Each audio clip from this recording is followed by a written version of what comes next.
Careful.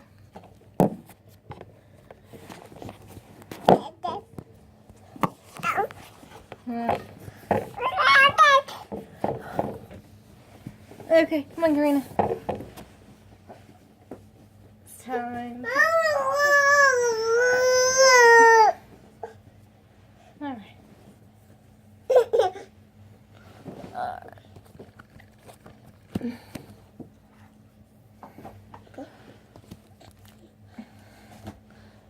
Let's see. Let's make sure it's still working. Yep. Okay.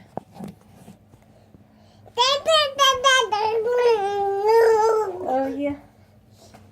Look. The fisherman and his wife. The fisherman and his wife.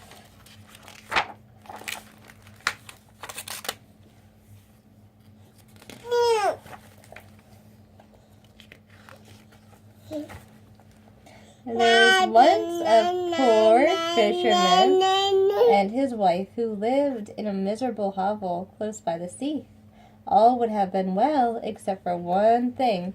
The fisherman had married a woman who daily regretted he was so ill-equipped to provide for her wants. Oh, yeah?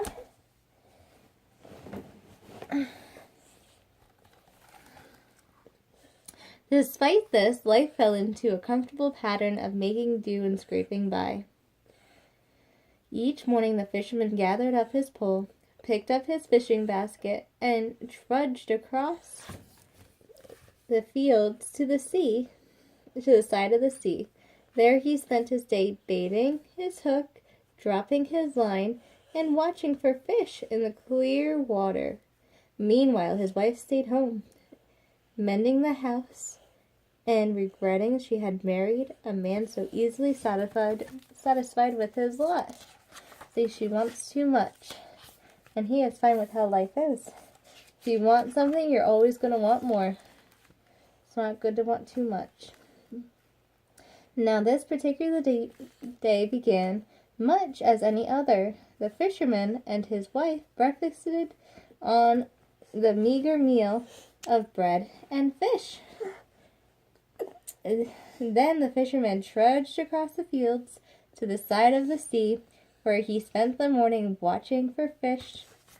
Around midday, he felt a strong tug on his line. He quickly pulled it in, and was amazed to see a fine flounder instead of a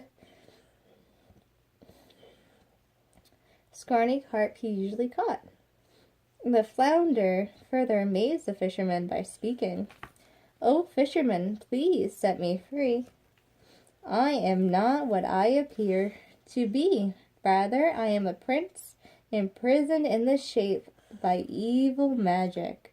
Since I am man, not fish, I would be tough and stringy, not good to eat. Therefore, fisherman, please release me, and you shall have my gratitude." Now this fisherman was a just man, and so the fisherman was a just man, and so he carefully removed the hook and tossed the fish back into the water. "Fisherman, you have my undying thanks," said the flounder, as he flipped his tail and swam away, leaving a long string of blood behind him. The fisherman spent the rest of the afternoon peacefully enough, and when the sun had left the sky, he went home with his usual catch of scrawny carp. The fisherman and his wife were almost finished with their supper when the wife asked, "What happened today, good husband?" When he told her of the encounter with the flounder, she replied, "You silly fool, go back to the flounder and demand that he grant you a wish. He owes you one for sparing his life." The poor fisherman looked confused. "But wife, what would I wish for?" he asked. "We have food on our table and a roof over our heads. So what more do we need?" They don't need anything more.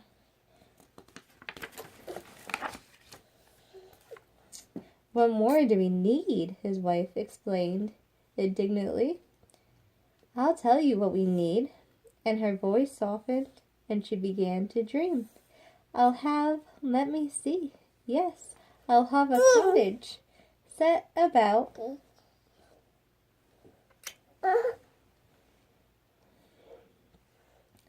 with a white picket fence and hollyhocks growing in the entryway.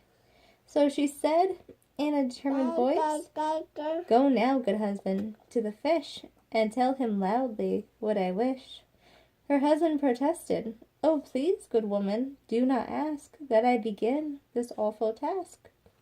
But nothing would stop her. The woman was determined. So the hopeless fisherman... So the hapless fisherman had no choice but to trudge back across the field to the side of the sea. When he got there, he noticed the water was green and yellow and not nearly so clear as before. Look at the color. It's changing. Nevertheless, being more frightened of his wife than of the flounder, the fisherman planted his heels firmly in the sand, and in a loud voice sang out, O fish, oh man, if man you be, or flounder, flounder in the sea. Such a tiresome wife I've got, for she wants what I do not. Yeah. And the flounder instantly appeared and asked the fisherman what he wanted. When the fisherman replied his wife's demand, the flounder replied, So it is asked, so it is given. The fisherman was astonished when he returned home and found his wife waiting in the entryway of a tidy small cottage surrounded by a white picket fence and with hollyhocks growing in the entryway. The house itself was a delight. There was a fireplace in the living room, a kitchen furnished with all manner of cooking utensils, and a snug pantry laundered with useful food. Upstairs, a cozy bedroom lighted by a dormer window. When the fisherman looked out, he saw a garden filled with vegetables and fruit. Beside the garden was a fowl yard, crowded with ducks, geese, and chickens.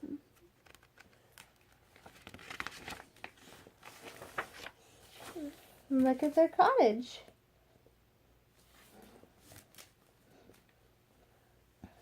As the couple settled into their bed for the night, the fisherman said, And now, wife, we can rest content. But his wife replied, We'll see, husband, we'll see. Things went well for 10 days or a fortnight, until one day the wife said, See here, husband, this cottage is really too small. It gives me no elbow room. I'll tell you what we need.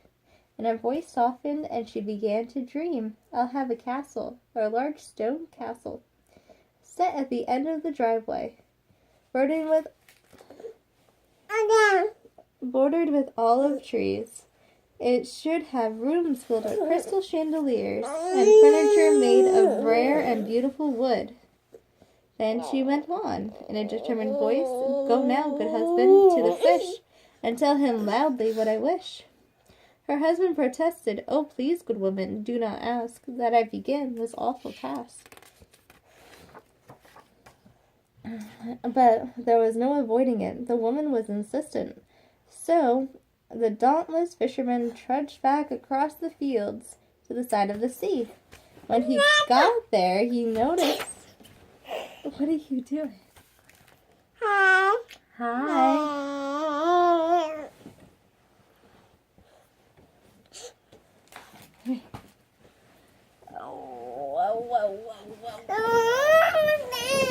Marina, it's bedtime, not playtime. Either listen to books and go to sleep. You have no other choice, really. Or else I'm going to rock you to sleep. But there was no avoiding it. The woman was insistent, and the dauntless husband trudged across the fields to the side of the sea. Where he got there, he noticed the water was still smooth, but no longer green and yellow as before. Instead, it was purple and blue and thick. Nevertheless, The fisherman, more afraid of his wife than of the flounder, planted his heels in the sand, and in a loud voice sang out, oh man, if man you be, or flounder, flounder in the sea." Honey, what's wrong? Are you okay?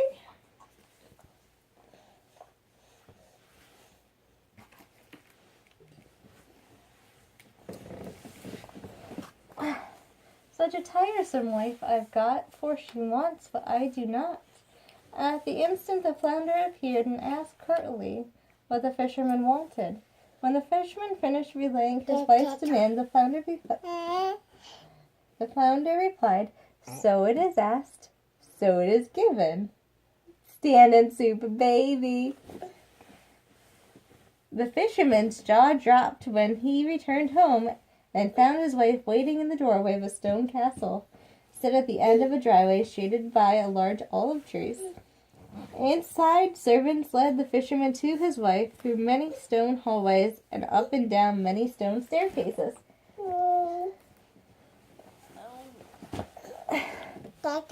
Yeah.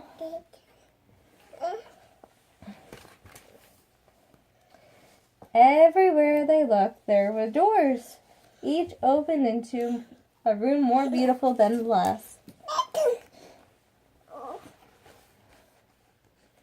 with furniture of rare wood carved in intricate shapes and upholstered in the finest fabric.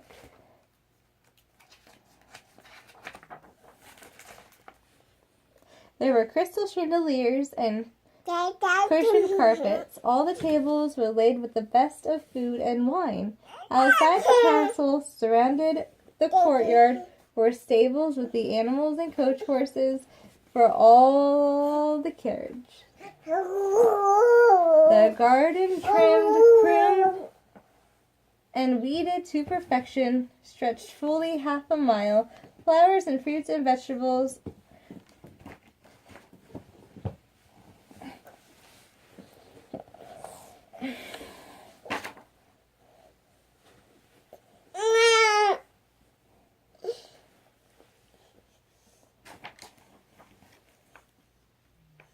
grew everywhere. There they went. When they went to bed that night, the fisherman said, "And now, wife, we can rest content." But all she replied was, "We'll see, husband, we'll see." And next morning,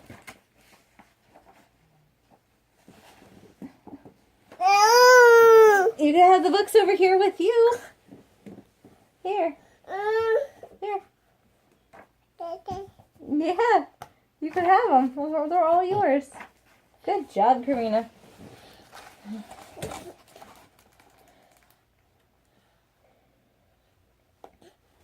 We'll see, husband, we'll see. The next morning, just as the first ray of sun touched the stone sill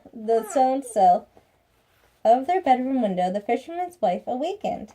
"Come here, husband," she said, "for I want to make a decision." Her husband hastened. Did we lose a page? Yeah, we did it.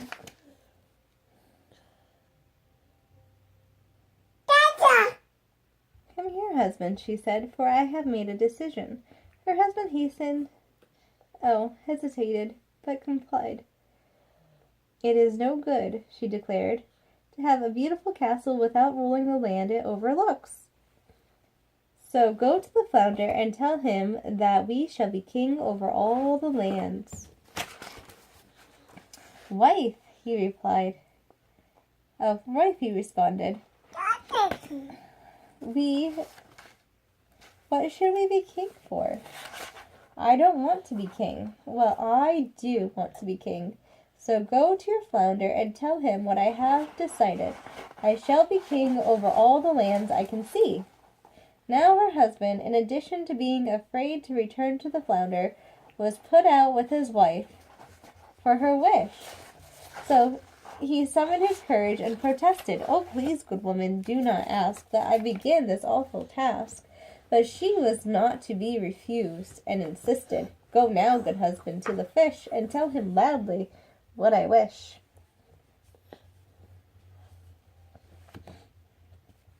So there was nothing to do but for the husband to trudge back across the field to the side of the sea. When he got there, he noticed the sea was dark, gray, and gave off a pungent odor.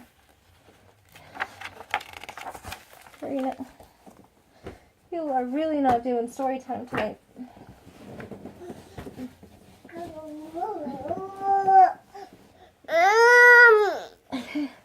It is time for bed. It is. I promise you, it is time for bed. Here.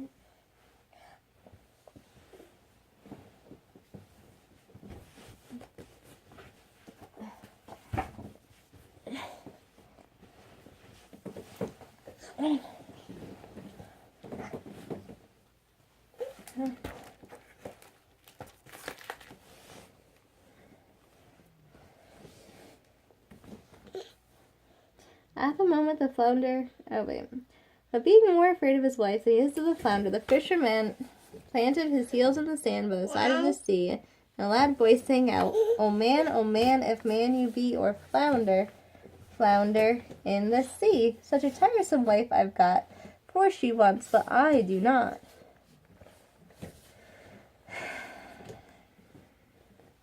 What are you doing, Karina? No.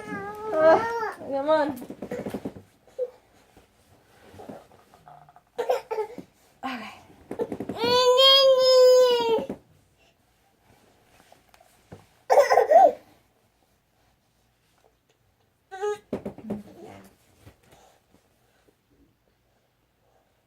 At the moment the flounder appeared and briskly commanded the fisherman to state what he wanted. When the fisherman had replied,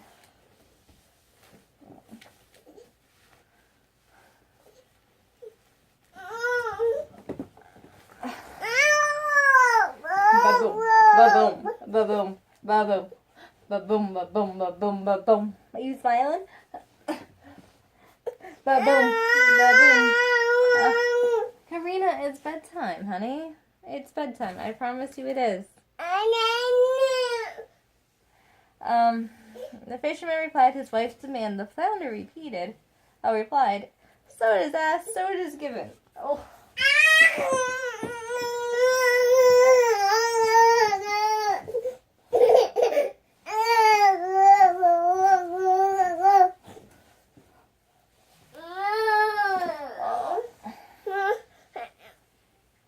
The fisherman's eyes opened wide when he returned home from the tall stone wall had appeared around the castle, and when he looked through the iron gate he could see that the castle was far grander than the one he'd left.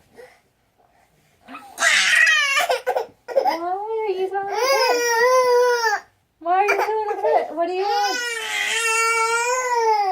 Why are you throwing a fit?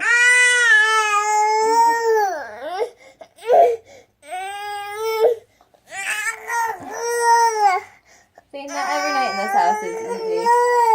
See, not every night. Most nights.